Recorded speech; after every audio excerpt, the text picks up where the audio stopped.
the feather that wanted to fly alone once upon a time. In a peaceful forest, there lived a magnificent eagle named Soraya. Her wings were broad, strong, and graceful.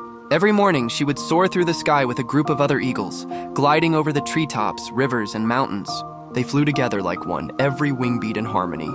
Among the feathers on Soraya's right wing was a small, proud feather named Faro. Faro was sleek, shiny, and slightly longer than the others. One day, as Soraya rested on a cliff, Faro began to grumble. "I don't want to be just another feather," he said to himself. "I want to fly on my own. I'm the reason she flies so well anyway." The wind heard Faro's complaint and whispered, "You think you can fly alone?" "Of course," Faro replied proudly. "I don't need anyone else." The wind chuckled softly. "Very well, I shall help you." And with a sudden gust, the wind plucked Faro from Soraya's wing. Faro fluttered joyfully, believing he had finally been set free. "Look at me," he cried. "I'm flying all by myself." But it wasn't long before Faro began to fall. The wind faded, and he realized he had no power to stay in the air on his own. He tumbled helplessly through the sky, spinning, twisting, and finally landing on the forest floor. Lying there, dirty and crushed, Faro looked up at the sky. Soraya and the other eagles soared above, strong, beautiful, and together.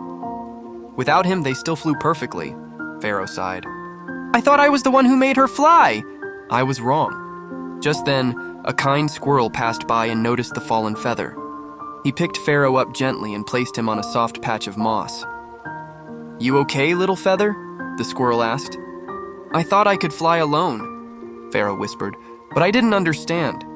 I was only part of the wing, and the wing is part of the bird." The squirrel nodded wisely. "We all have our place. Alone we may be special, but together we are strong." Time passed, and Soraya eventually came down to rest nearby.